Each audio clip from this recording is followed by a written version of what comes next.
Non, mais c'est très informel aussi ce que je présente. Ce n'est pas une prédication en soi, c'est plus une explication d'un contexte, comment c'est arrivé la rédaction d'un livre comme celui-là. Et puis, voilà, qu'est-ce que ça peut nous apporter aujourd'hui, un livre sur la prophétie. Mais avant, j'aimerais vous inviter à tourner dans le livre des Actes des Apôtres.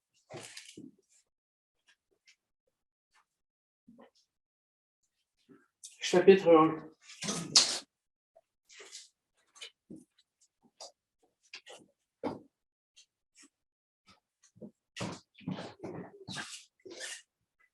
Et puis, on va lire à partir du verset 4. Comme il se trouvait avec eux, c'est le Seigneur, bien sûr, Mont des Oliviers avec ses apôtres. Il leur recommanda de ne pas s'éloigner de Jérusalem, mais d'attendre ce que le Père avait promis. Ce que je vous ai annoncé, leur dit-il, car Jean a baptisé d'eau, mais vous, dans peu de jours, vous serez baptisés du Saint-Esprit. Alors les apôtres réunis lui demandèrent, Seigneur, est-ce en ce temps que tu rétabliras le royaume d'Israël? Il leur répondit, ce n'est pas à vous de connaître les temps ou les moments que le Père a fixés de sa propre autorité, mais vous recevrez une puissance, le Saint-Esprit, survenant sur vous, et vous serez mes témoins à Jérusalem, dans toute la Judée, dans la Samarie et jusqu'aux extrémités de la terre. Après avoir dit cela, il fut élevé pendant qu'ils le regardaient et une nuée le déroba à leurs yeux. On peut s'arrêter ici. Prions. Seigneur, on veut te remercier pour ta parole. Merci pour ce texte que nous venons de lire, Seigneur, qui nous confirme tout ce que l'Ancien Testament a annoncé, a promis à Israël un royaume et qui, de toute évidence, ne s'est pas concrétisé avec la première venue de Jésus, mais est toujours en attente. Et puis nous te prions, Seigneur, que tu puisses nous donner ce discernement dans l'Écriture pour comprendre tout le schéma prophétique qu'on trouve dans ta parole et que ça puisse avoir l'impact désiré, c'est-à-dire la sainteté. C'est vrai que, comme Jean dit dans sa première épître, que quand on a l'espérance du retour de Christ dans nos cœurs, nous nous purifions nous-mêmes comme lui-même est pur. Donne-nous, Seigneur, de vivre des vies saintes en attendant ton retour, afin d'être trouvés tels pour ta gloire. Au nom de Christ. Amen. Amen. Ce texte-là, j'avais jamais vu ce texte-là de la façon dont il m'a été présenté en 2007. Donc, ça fait 14 ans de ça. C'était à la Shepherd's Conference à Los Angeles. À l'époque, c'est Doug qui m'avait courtoisement invité là-bas pour me remercier d'avoir enseigné un cours de grec à Québec à une douzaine d'étudiants avec Profac. Donc, ça, c'est avant que je commence le ministère plein temps avec Profac. C'était en 2008, l'année suivante, que moi, je commençais. Mais cette année-là, il m'avait emmené au Shepherd's Conference et John MacArthur prêchait sur le sujet de l'avenir d'Israël dans la prophétie. Et l'importance même de discerner l'avenir d'Israël dans l'eschatologie, les choses à venir, les choses de la fin. Puis là, il parlait là-dessus, puis il s'est servi de ce texte-là d'entrée de jeu pour dire, avez-vous remarqué la dernière question que les disciples, les apôtres, en fait, ont demandé au Seigneur avant qu'il quitte? La dernière préoccupation. Après plus d'une année et demie, peut-être près de 2 ans, à écouter l'enseignement du Seigneur. Peut-être que certains d'entre eux avaient été là même depuis le début de son ministère public, donc peut-être 3 ans. Mais ils avaient été là à écouter le Seigneur, à l'entendre son enseignement. Jésus a parlé d'Israël, a parlé de l'Église, a parlé des choses à venir. Et puis, ils ont écouté ça. Puis, c'est resté dans leur tête, dans leur cœur. Et donc, on peut déjà dire que les apôtres ont conclu qu'il y avait toujours un avenir pour Israël, puisque c'est la dernière question qu'ils posent au Seigneur. Le point n'est pas du tout, Seigneur, est-ce qu'il y a toujours un avenir pour Israël? Ou Seigneur, est-ce qu'il y aura un royaume pour Israël? C'est pas ça la question, c'est juste quand? C'est quand le moment? Donc, il faut déduire que les apôtres ont compris de l'enseignement du Seigneur qu'Israël avait toujours un avenir. Ou bien alors, ils n'ont rien compris du tout. Mais quel dommage! après tout ce temps passé avec le Seigneur, ils n'ont rien compris. Ils sont encore dans le programme pour Israël. Pourquoi d'ailleurs ils posent cette question-là? Parce que leur Bible à eux qu'ils ont entre leurs mains, au moment même où Jésus dit ces paroles, c'est quoi? C'est l'Ancien Testament, ils n'ont rien d'autre. Il n'y a aucun document du Nouveau Testament de rédigé. Alors, tout ce qu'ils ont, c'est l'Ancien Testament, mais c'est suffisant là-dedans pour voir que Dieu fait des promesses à Israël, des alliances inconditionnelles, irrévocables, par lesquelles Dieu s'engage à donner à Israël un royaume sur la terre, un royaume alimenté par le Messie, par son prince David. Et puis le Messie, c'est Christ, bien entendu. Puis ils ont cette espérance-là qui s'est développée à travers tout l'Ancien Testament et toutes ces alliances et promesses. Puis là, après même toutes ces années, en fait, bon, disons un peu 3 ans maximum avec le Seigneur, qu'ils ont entendu son enseignement, ils croient toujours qu'il va y avoir ça. Donc, ils demandent, écoute, avant que tu partes, là, parce que là, de toute évidence, tu t'en vas. C'est quand, donc, ça va arriver, ce royaume pour Israël? Et la réponse du Seigneur paraît dure un peu. C'est pas à vous de connaître les temps ou les moments. Ça nous paraît comme un peu coudon. Il repose presque, hein? Mais en fait, c'est simplement une façon de dire clairement que vous avez d'autres choses à savoir. Vous avez d'autres choses à connaître. Que ça, le moment là, du retour, là, puis du royaume d'Israël, c'est pas à vous de savoir ça parce que présentement, vous avez autre chose à savoir. Et effectivement, l'autre chose à savoir, c'est qu'il y a un programme différent pour eux qui s'en vient. Un programme qui s'appelle l'Église. Bon, il n'est pas identifié comme tel dans le texte, mais c'est exactement ce qui va arriver. Quand ils vont recevoir l'Esprit, ben, ils vont prêcher l'Évangile et d'autres vont se rajouter. Et l'Église va être en construction. Comme Jésus a dit, je bâtirai mon Église, ben, c'est ce qu'il va faire. Donc, c'est comme s'il leur disait, oui, avec tout ce qu'on sait ailleurs dans la Bible, il y a un autre programme. Mais celui d'Israël, il n'est pas écarté dans le sens, il n'est pas disparu, il n'a pas été supprimé. Non, il est toujours là. Et comment on peut le savoir? Parce que le Père, de sa propre autorité, a fixé des temps et des moments. Tu ne peux pas avoir une déclaration de souveraineté plus évidente que ça au sujet de l'avenir d'Israël. Quand on était à la Shepherd's Conference, John MacArthur avait dit, puis ça avait ri dans la salle, c'était humoristique, mais il a dit, écoutez, s'il n'y avait pas d'avenir pour Israël, c'était le moment de le dire. C'était le moment parfait de leur répondre. Écoutez, les gars, je suis à 1000. Il n'y en aura pas de royaume. Puis, en fin de compte, ben, c'est un petit clin d'œil, c'est un petit peu moqueur, c'est humoristique, mais bon, les gens qui étaient dans la salle, il y avait beaucoup de gens qui sont théologiquement amillénaristes, puis qui même étaient conférenciers avec lui. Là. Il y a beaucoup de respect entre les deux, mais c'est vrai que MacArthur, il insiste beaucoup sur l'avenir d'Israël, puis à juste raison, moi je crois, parce que littéralement, c'est ce que la Bible enseigne, il me semble. Et puis, voilà, il a dit, c'était le moment pour le Seigneur de leur dire, les gars, vous n'avez rien compris. Il n'y aura pas d'avenir pour Israël. Là, maintenant, c'est l'Église, puis c'est fini Israël. Mais la réponse du Seigneur, c'est immanquable. Ce n'est pas possible de le comprendre différemment que le Père a fixé de sa propre autorité des temps ou des moments. Ça, c'est une expression eschatologique. Les temps et les moments, c'est comme une façon de dire les temps en général, puis même tous les points précis dans le temps, là, tout ce qui est amené, tous les événements, tout ça, tout ce qui entoure ça.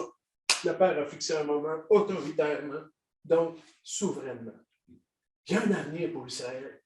Sinon, ben, c'était le temps pour le dire. Et si le Seigneur ne répond pas à ça maintenant, puis il part, ben, il les aurait laissés là avec un faux espoir.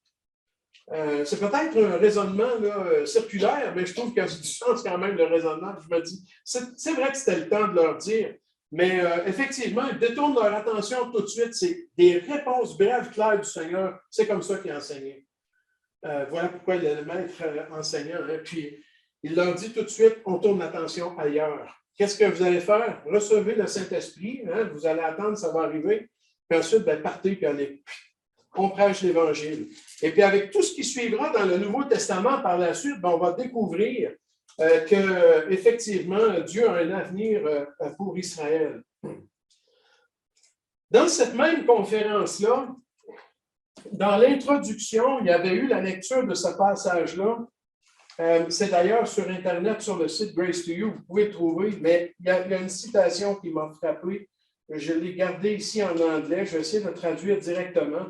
Mais en réalité, vous allez voir, c'est vraiment frappant ce que MacArthur a dit là. Puis ça a été le point de départ de la rédaction de ce livre-là, en fin de compte. Ça, c'est il y a 14 ans, hein, je vous le rappelle. Donc, on est en 2007 à Los Angeles, cette conférence sur l'avenir d'Israël dans la prophétie. Moi, c'est quelque chose déjà que je croyais. Puis, j'étais en train d'apprendre l'importance de l'interprétation littérale de la Bible. Et puis, j'étais en train d'apprendre ça. Et puis, en cours de route, je me suis toujours rappelé, pendant mes études en interprétation biblique, je me rappelais tout le temps ce que MacArthur avait dit ici. C'est littéral, c'est ce que le Seigneur dit, puis c'est le temps de le dire différemment. Autrement, on ne peut pas comprendre autre chose que ce qui est dit là, il me semble, à moins de changer le sens du texte. Mais son sens naturel, c'est celui-là, celui un avenir pour Israël. Puis là, ça restait dans ma tête. Puis quand j'ai commencé mes études, en fin de compte, au niveau maîtrise, j'ai fait une maîtrise en langue biblique. Puis après, mon doctorat en théologie était surtout en herméneutique. Moi, ce qui m'intéressait, c'était est-ce qu'on peut aller dans le texte en hébreu et en grec, puis prouver, justifier la prophétie biblique? Est-ce qu'on peut le faire depuis les textes en hébreu et en grec, puis montrer qu'il y a vraiment un avenir pour l'Église et pour Israël, mais distinct l'un de l'autre? Et puis, tout ça a cheminé en cours de route. Quand c'est venu le temps de faire ma thèse de doctorat en herméneutique, en langue biblique, j'ai repensé à ce sujet-là. Je me suis dit, OK, c'est le temps maintenant, on applique. Je vais appliquer tout ce que j'ai appris dans mes études. Je vais voir si on peut vraiment justifier par l'interprétation littérale l'avenir d'Israël et l'avenir de l'Église différents. Et de ne pas confondre les deux. Dieu a vraiment un schéma, un programme pour Israël et un programme pour l'Église.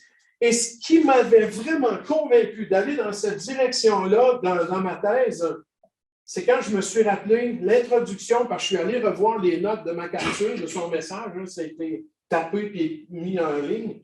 Et puis, il a dit ceci.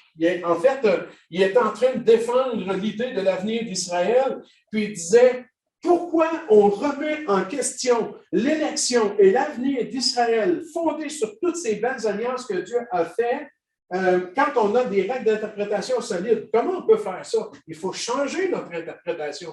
Il faut changer notre méthode d'interprétation pour arriver au constat qu'Israël est disparu. Ça n'a pas de sens. Et puis là, il a cité 3 auteurs du point de vue amillénariste. Ça veut dire que le point de vue amillénariste, je ne crois pas à Israël, à son avenir, je ne crois pas à l'enlèvement de l'Église, et bien je crois que Jésus va revenir. Tous les chrétiens croient que Jésus va revenir. Mais ceux qui sont de la position amillénariste ne croient pas au royaume d'Israël à venir, avec Jésus comme Messie qui règne à Jérusalem, et ne croient pas à cette distinction, en fait, entre Israël et l'Église, et mettre les deux ensemble. Et pourtant, MacArthur a cité 3 auteurs amiles. Le premier, O.T. Alice, il a écrit un livre qui s'appelle La prophétie et l'Église et qui a dit ceci. Les prophéties de l'Ancien Testament, si nous les interprétons littéralement, ne peuvent pas être vues comme étant quelque chose d'accompli ou même de possiblement accompli dans l'âge de l'Église. C'est même pas possible.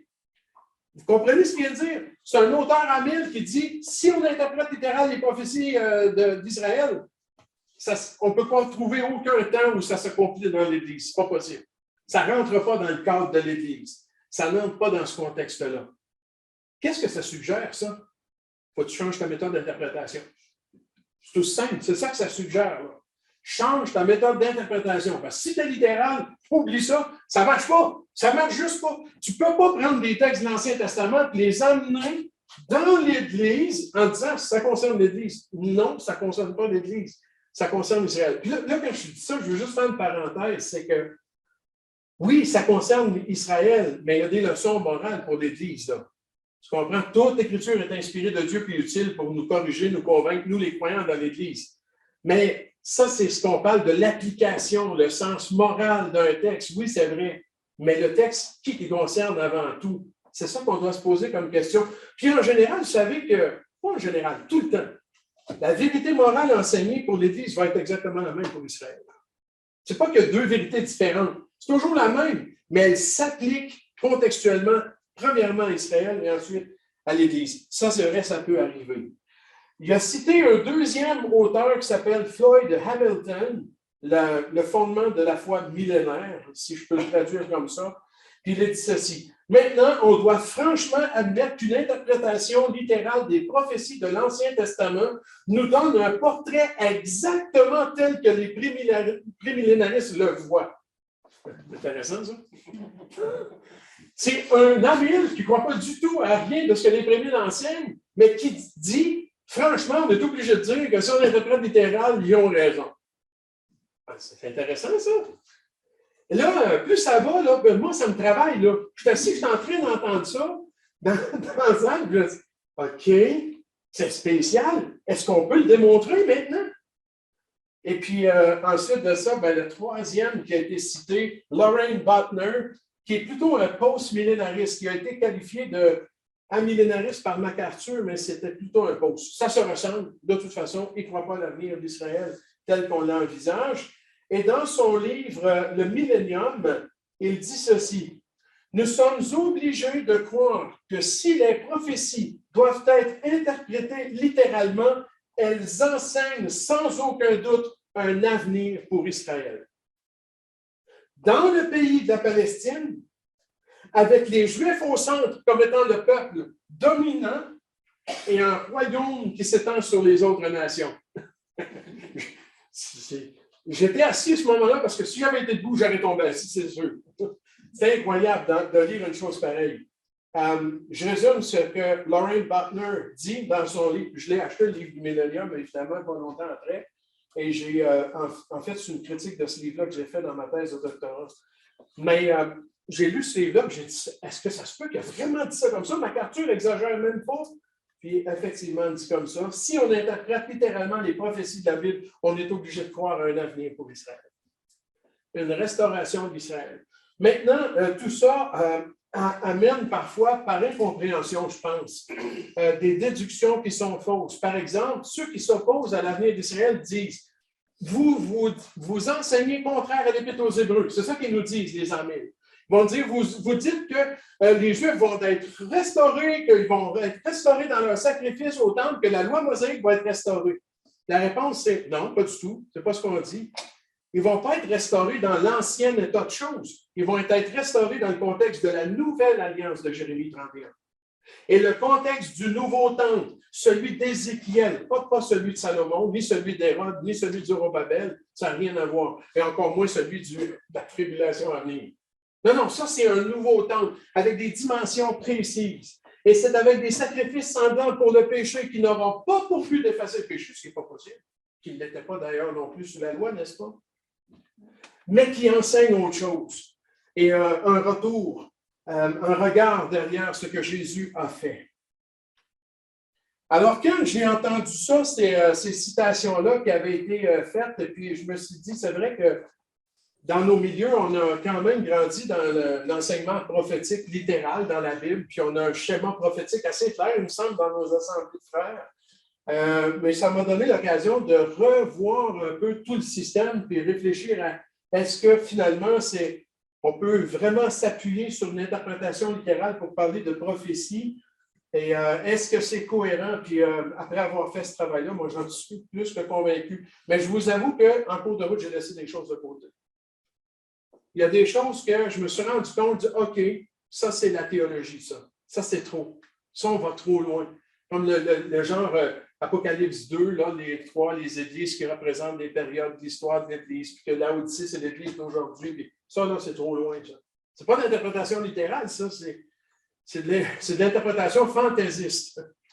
Qu'on essaie de prendre des périodes de l'histoire de l'Église, puis on met ça dans le texte. Ça n'a rien à voir. 7 églises historiques en Asie mineure qui ont chacune reçu un message et qui, ensemble, globalement, ont quoi dire à tous les chrétiens de tous les âges. Ça, c'est plus cohérent, il me semble, que de commencer à parler de petites chandelles qui rapetissent. Puis ça, c'est trop. Donc, si on laisse de côté les exagérations du système théologique dispensationaliste ou prémillénariste, puis on laisse ça de côté, ben là, je pense qu'on arrive avec quelque chose quand même qui est solide et cohérent. Est-ce que ça répond à tout? Non. Je crois qu'il y a encore des difficultés, même avec l'interprétation littérale, mais il me semble qu'il y en a beaucoup moins. Mais surtout, il me semble que ça a le mérite de laisser parler le texte beaucoup plus. Et c'est ça, franchement, que j'ai voulu faire ressortir avec l'écriture de ce livre-là.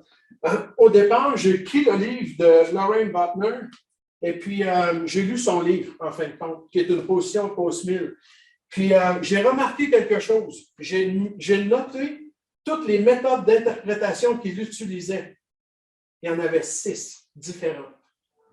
6 méthodes d'interprétation différentes.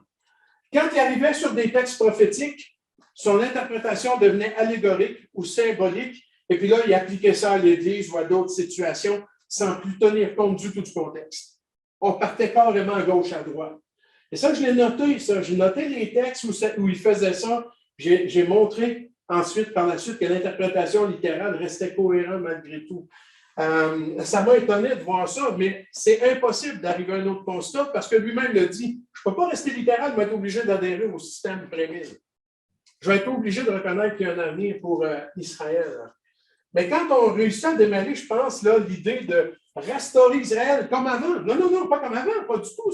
C'est un nouvel Israël, régénéré par la nouvelle alliance. Là, par contre, ça commence à avoir beaucoup de sens. Il y a un chapitre, entre autres, là-dedans, qui est assez court parce que ça reste une proposition, mais sur l'importance des sacrifices dans le royaume messianique. Pourquoi il va y avoir des sacrifices au temple? Si on croit l'avenir d'Israël, l'interprétation littérale d'Ézéchiel, ben on est obligé de croire qu'ils vont avoir un temple reconstruit dans des proportions différentes, avec des sacrifices sanglants pour le péché. C'est bien ce qu'Ézéchiel dit, là, chapitre 40 à 48. Et à quoi ça va servir tout ça? Alors, comment on peut arriver là? Bien, je me suis penché sur ces chapitres-là, plus près du texte en hébreu. Et puis, j'ai fait une traduction et ensuite une proposition basée sur le texte. Puis, j'ai noté à plusieurs endroits dans les chapitres 40 à 48 où Dieu dit à Israël, c'est passé le temps où tu as fait les choses de travers. Je vous paraphrase. Maintenant, vous allez les faire correctement. Moi, ce que je trouve là que toutes les choses tombent en place, je trouve que c'est logique, biblique, puis c'est solide, c'est cohérent de penser que Israël n'a jamais rien réussi à faire correctement, comme peuple de l'Alliance, ils ont manqué leur coup tout le temps. Imaginez, Dieu leur donne un cœur régénéré, puis va les placer dans les meilleures conditions possibles, va leur dire, OK, maintenant, faites-le correctement. C'est ça qu'Ézéchiel 40 à 48 enseigne. Et puis, je ne vous donne pas tous les arguments parce que je les ai exposés dans l'ouvrage. C'est vers la fin, là, je pense que c'est le chapitre dernier. Puis,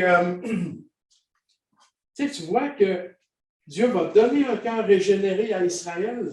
Ils ont ce temps, au moment que le Seigneur a parlé, que Dieu a fixé, puis ils vont être restaurés, mais restaurés dans le contexte de la nouvelle alliance.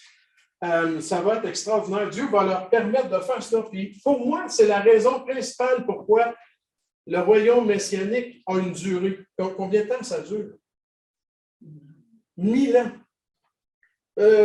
6 fois dans quelques versets, 1000 ans. Encore là, il y en a qui disent, oui, mais c'est symbolique. C'est vrai qu'il y a des symboles dans l'Apocalypse, mais le contexte du passage ne suggère pas quelque chose de figuré. Même s'il y a des éléments figurés autour, la durée ne semble pas du tout être figurée. D'ailleurs, les périodes de temps, en général, dans l'Apocalypse, sont littérales. Puis là, quand on arrive avec ce 1000 ans de règne messianique, 1000 ans de culte pour Israël, c'est parfait parce que le but de Dieu, ce n'est pas qu'Israël soit dans un culte de sacrifice sanglant pour l'éternité. C'est évident que ce n'est pas le plan de Dieu. Mais 1000 ans, c'est une période longue, limitée, qui va donner à Israël l'occasion de faire ce qu'il devait faire correctement. Puis après ça, il n'y aura plus de temple. Ce temple-là va disparaître là, dans les nouveaux cieux, nouvelles terres. Là. La nouvelle création après. Là. La terre sur laquelle le temple d'Ézéchiel va être construite, c'est celle actuelle. Beaucoup améliorée, d'après la prophétie, mais pas les nouveaux cieux, nouvelles terres de la fin. Même si, dans Ésaïe, je conçois que l'expression nouveaux cieux, nouvelles terres s'applique même au royaume messianique. Dans un des passages d'Ésaïe. Je pense que c'est 64. Mais autrement, cette expression-là nous pousse même de nouveaux cieux, nouvelle terre, dans des proportions probablement tout à fait gigantesques par rapport à même aujourd'hui. Beaucoup plus grand pour inclure tous les rachetés de tous les temps. Quoi qu'il en soit, ça, c'est des choses à découvrir dans l'avenir. Mais pour Israël, d'avoir cette occasion, regardez Israël, comment ça se passe dans la Bible. C'est simple. Dieu fait un choix d'une personne, Abraham, qui lui fait plein de promesses. Ce gars-là, là, c'est l'heureux élu, là, le choisi, là, que tout lui tombe dans la face, mais des bonnes choses. Abraham, je t'ai choisi, je te donne ça, ça, ça, ça, ça. OK, merci. Il part avec tout le lot, puis il s'en va. Puis dans ce que Dieu promet, c'est une nation, en particulier Israël.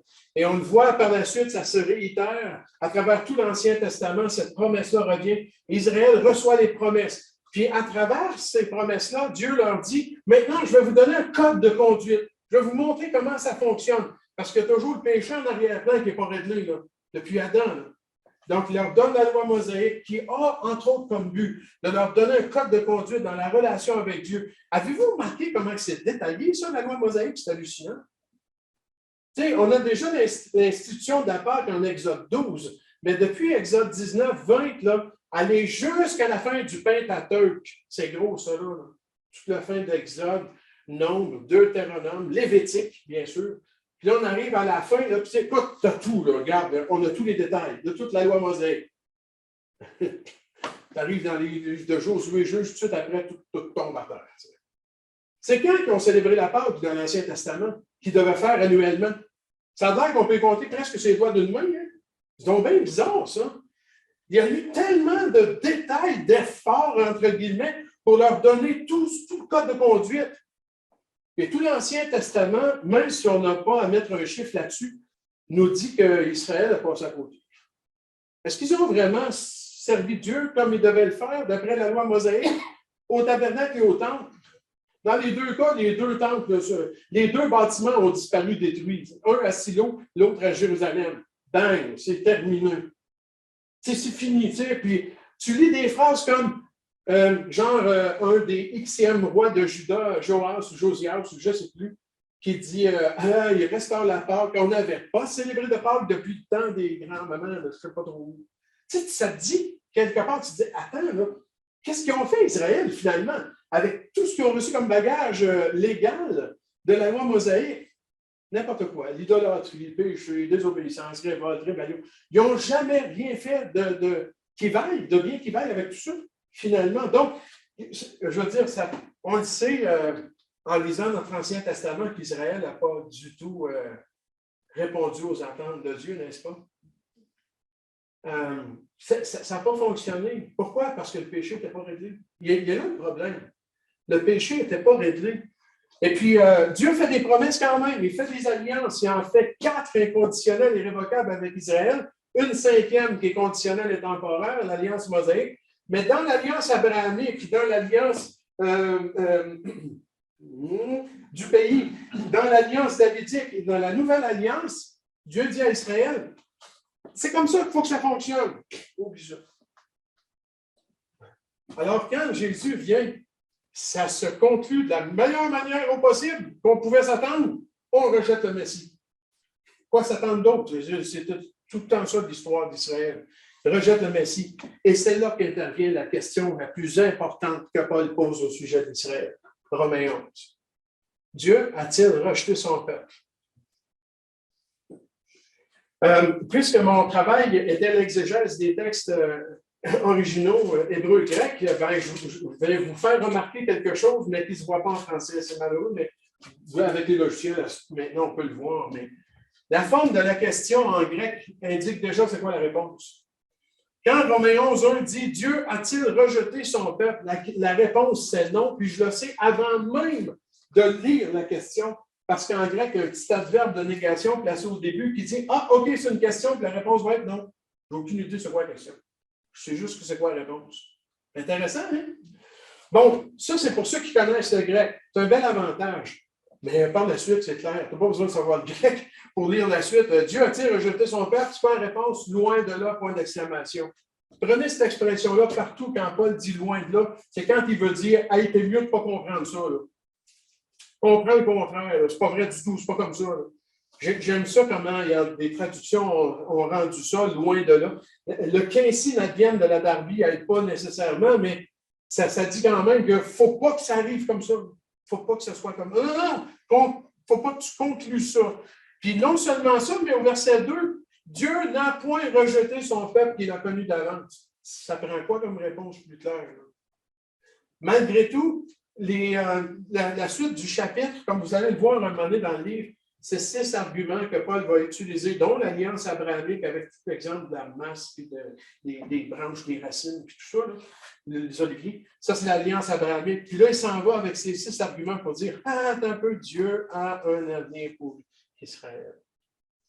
Pourquoi? Parce que Dieu est fidèle à ses promesses. Dieu est fidèle à ses alliances. Un amillénariste va dire ben oui, je dis la même chose. C'est juste que je l'applique à l'Église plutôt qu'à Israël. Mais pour moi, je n'arrive pas à comprendre comment on aurait pu prendre Dieu au sérieux en sachant, si cela aurait pu être fait, que finalement, ce n'était même pas pour toi les promesses. Tu sais, Israël, finalement, est-ce qu'ils se sont fait avoir ou quoi? Là? Tu comprends? Il y a de quoi qui ne fonctionne pas. Il y a une suite de conséquences là-dedans qui sont, enfin, ce n'est pas logique. Le sens littéral, pour moi, il est plus cohérent. Dieu a fait des promesses à son peuple, mais son peuple a échoué parce qu'il n'était pas régénéré. Et puis la nouvelle alliance, elle a été inaugurée par Christ. C'est lui qui vient, qui verse le sang et qui permet les bénédictions de la nouvelle alliance, mais pas pour Israël maintenant, pour l'Église. Et nous, on jouit, on reçoit ces bénédictions-là, c'est-à-dire, on est pardonné, on a reçu le Saint-Esprit, puis on est son peuple maintenant.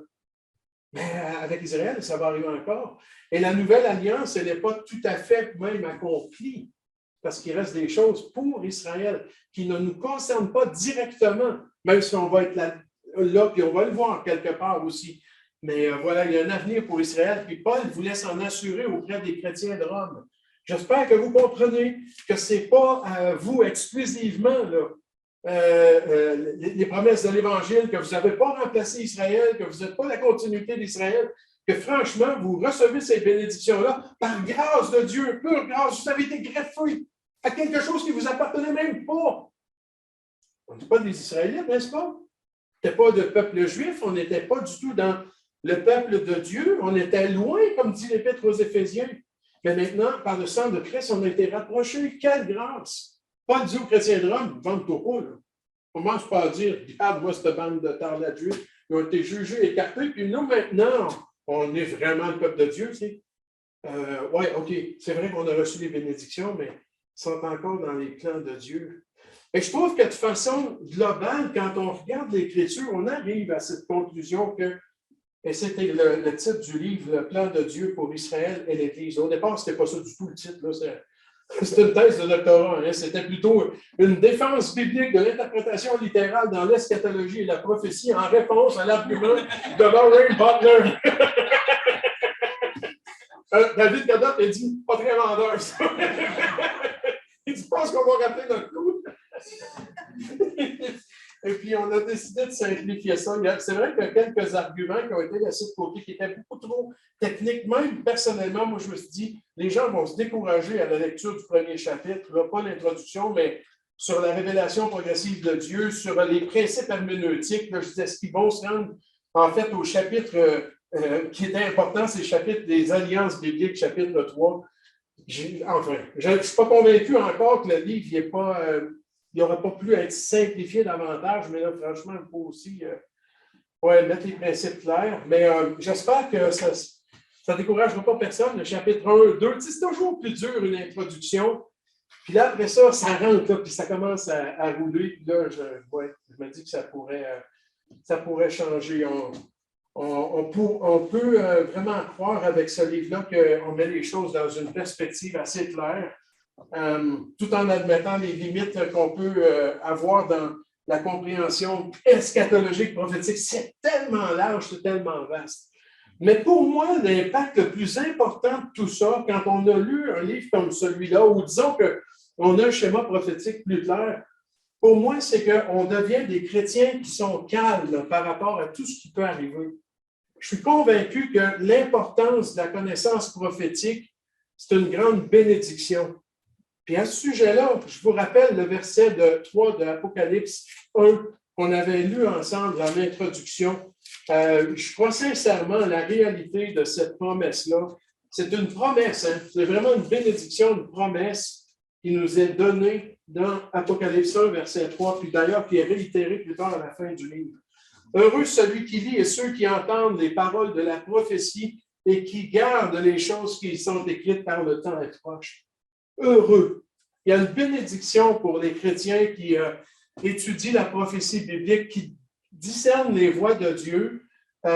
Et ce qui, à mon sens, est juste de voir un avenir pour Israël, un avenir pour l'Église. Il n'y a pas de confusion entre les deux. C'est ce qui m'amène à croire à l'interprétation littérale de l'enlèvement de l'Église. Dans le texte de Paul, soit aux Thessaloniciens ou aux Corinthiens, ou vous allez voir dans ce texte-là, dans ce livre-là, une vingtaine d'autres passages qui le suggèrent clairement par la suite qu'on comprend la révélation progressive de Dieu. Et ça m'amène à être plus paisible face aux événements à venir.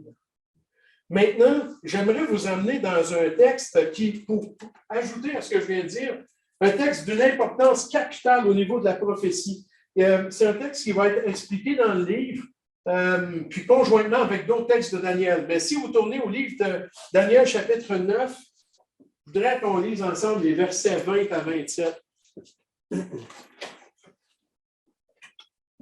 Pour moi, ça, c'est le renforcement de mon calme face aux événements à venir.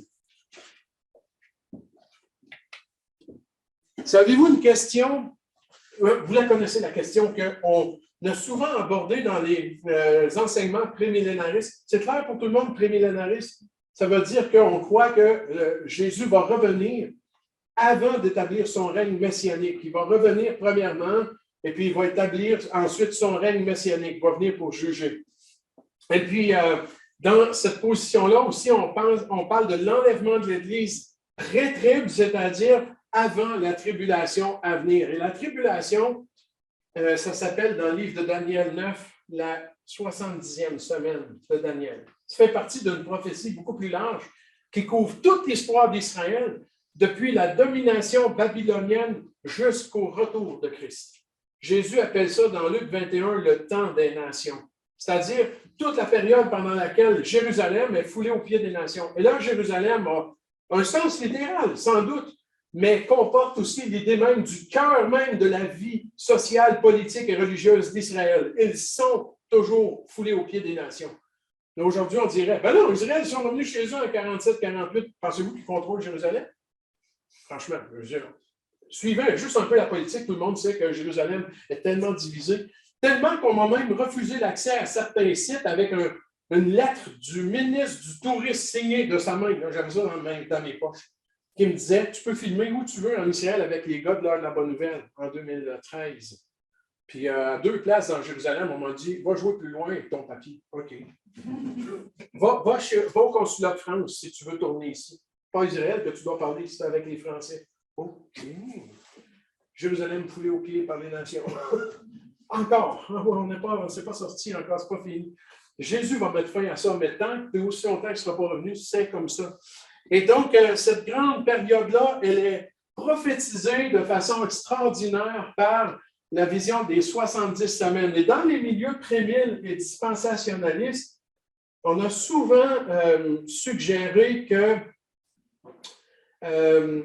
comment je dirais ça, l'enlèvement de l'Église va précéder la tribulation et tout de suite, après que l'Église va être enlevée, la tribulation va commencer. Autrement dit, on a souvent dit que c'est l'enlèvement de l'Église qui débute la tribulation, la 70e semaine de Daniel. Ce qui n'est pas tout à fait exact.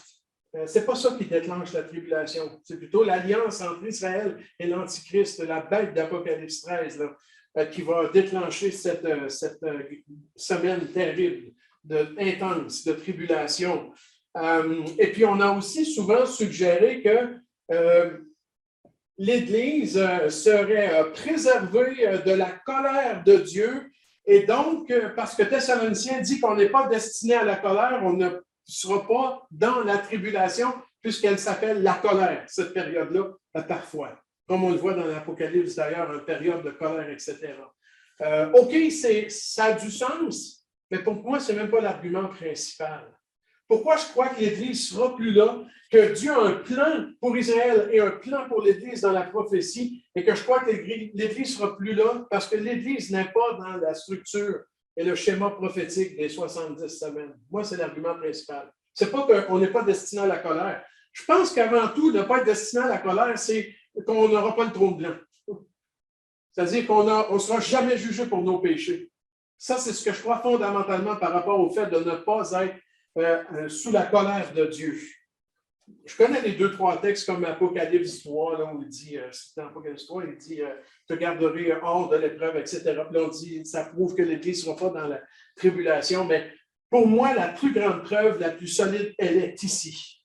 Regardez bien ce que dit ce texte-là, cette vision-là. Verset 20, Daniel 9. Je parlais encore, je priais, je confessais mon péché, le péché de mon peuple d'Israël, et je présentais mes supplications à l'Éternel, mon Dieu, en faveur de la sainte montagne de mon Dieu. Je parlais encore dans ma prière, car l'homme Gabriel, que j'avais vu précédemment dans une vision, s'approcha de moi d'un vol rapide au moment de l'offrande du soir. Il m'instruisit et s'entretint avec moi. Il me dit, Daniel, je suis venu maintenant pour ouvrir ton intelligence. Lorsque tu as commencé à prier, la parole est sortie et je viens pour te l'annoncer car tu es un bien-aimé. Sois attentif à la parole et comprends la vision. 70 semaines ont été fixées, regardez, sur qui?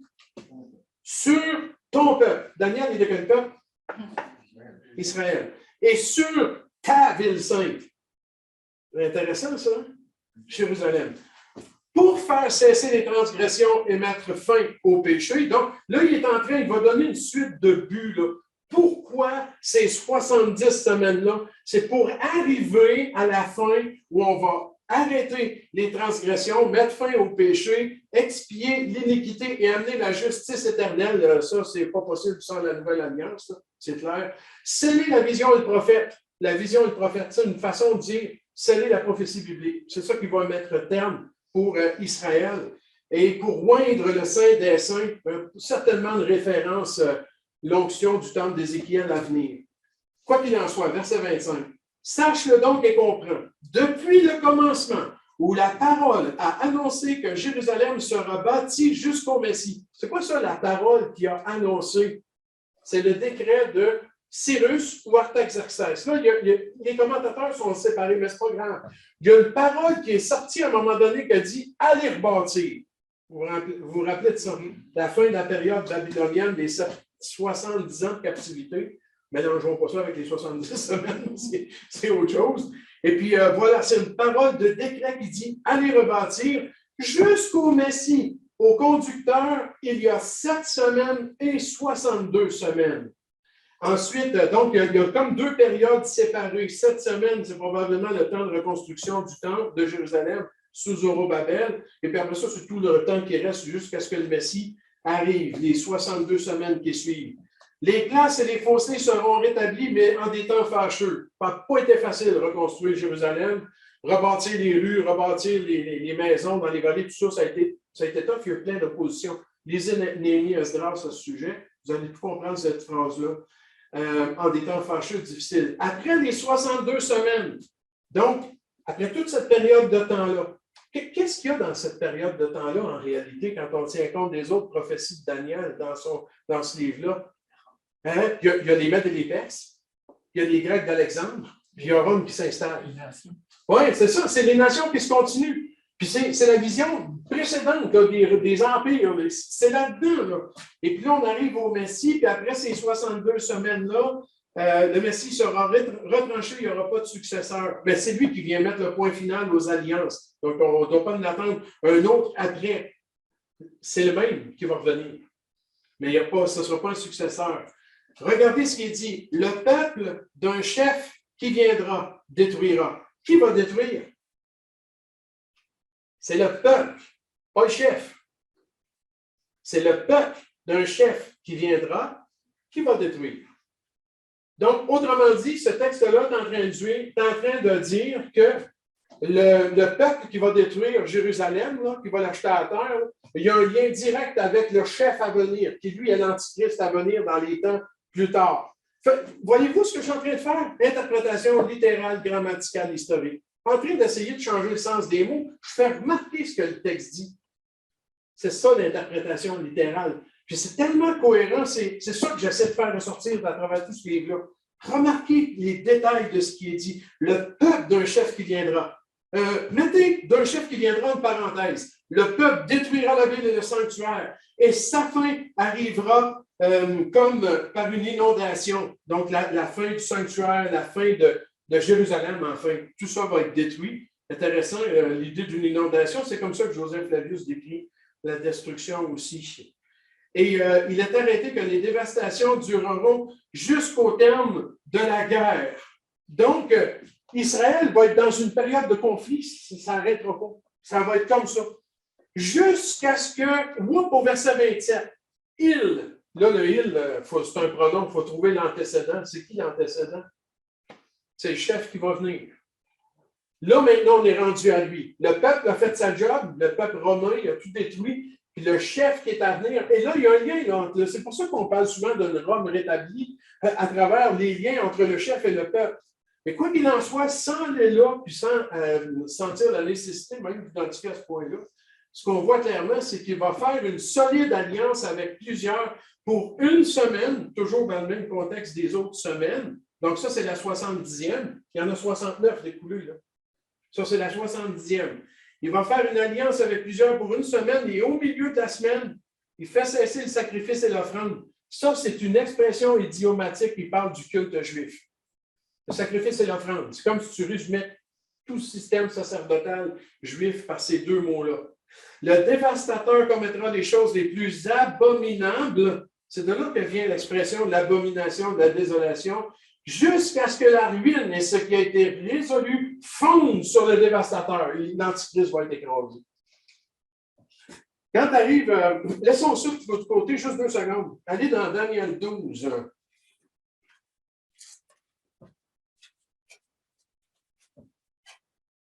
Moi, ça me fait triper, ça.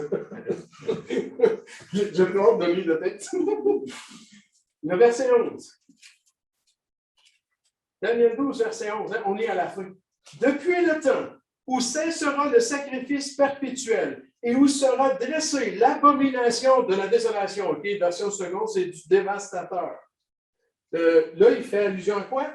À ce qu'on vient de lire dans la 70e semaine, en plein milieu, où il fait cesser le sacrifice et l'offrande. Eh bien, à partir du moment où il fait ça, il y aura 1290, oui, pardon, 1290 jours.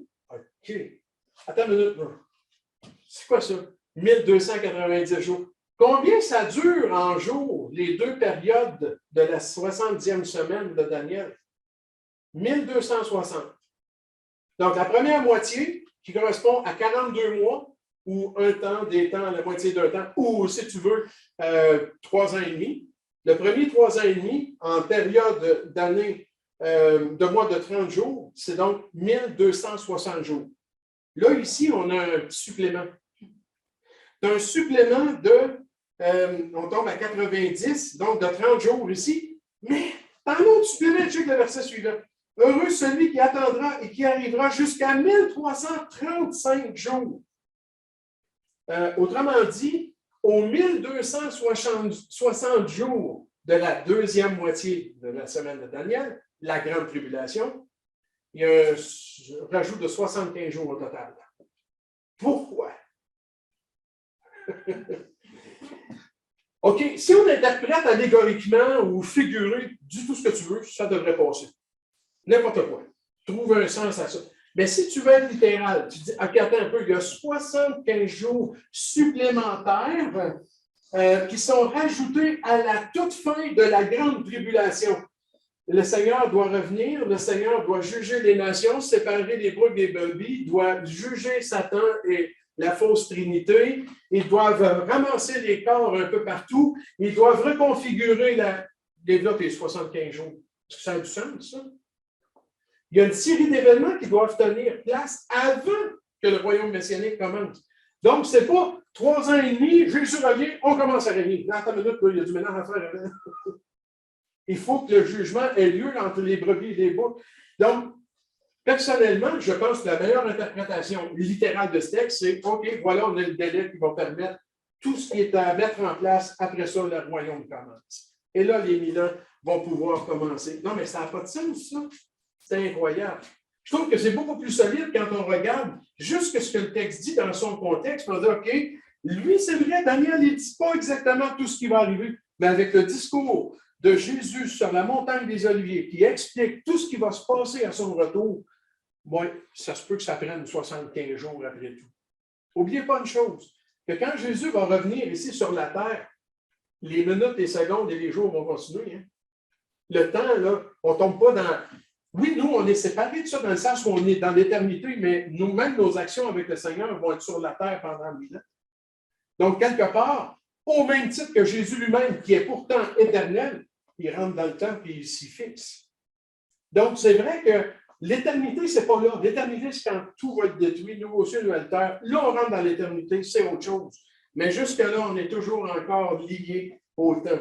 Et voilà comment l'interprétation littérale maintient cet avenir pour Israël. Maintenant, je vais terminer là-dessus. Moi, ça me fortifie ma foi, puis ça m'encourage. Et c'est ça qu'il me dit. Attends, là, ça, ce n'est pas des temps qui ont été fixés sur l'Église. Ça dit clairement, voici ce qui a été fixé sur ton peuple. 70 semaines. Ça inclut la grande tribulation à venir. C'est la 70e semaine, là, divisée en deux. Là. Et ça a été fixé sur qui? Sur l'Église? Pas du tout. Sur ton peuple, Israël, et sur ta ville sainte. Il n'y a pas de manière plus claire de dire c'est à Israël, ça. Donc, nous, on n'est pas rattachés à ça. Alors, sans dire de manière dogmatique, absolue, on va être enlevé avant, c'est sûr. Ce n'est pas le point. Je crois qu'on va être enlevé avant. Aussi à cause de la question de la colère de Dieu qui est associée à cette période-là. C'est vrai, on n'est pas destiné à ça. Ça fait juste rajouter. Mais ça me dit quelque part, Dieu a un plan précis pour son peuple Israël, puis un plan précis pour nous aussi, puis il va l'accomplir. Donc, peu importe ce qui se passe là, présentement, là, puis comment le monde tourne, puis tout ça, ça fait peur, c'est grave, c'est stressant, mais respirons, puis Dieu est au contrôle. Moi, c'est ça qui me fortifie de la prophétie biblique, c'est, ouais, je me rends compte que Dieu a un schéma, là, enfin, si on a un autre temps, à un moment donné, j'aimerais vous présenter le schéma prophétique de Dieu sous 8 angles différents. 8 angles. Puis c'est clair dans l'Écriture. Il y a un angle prophétique même pour Dieu lui-même.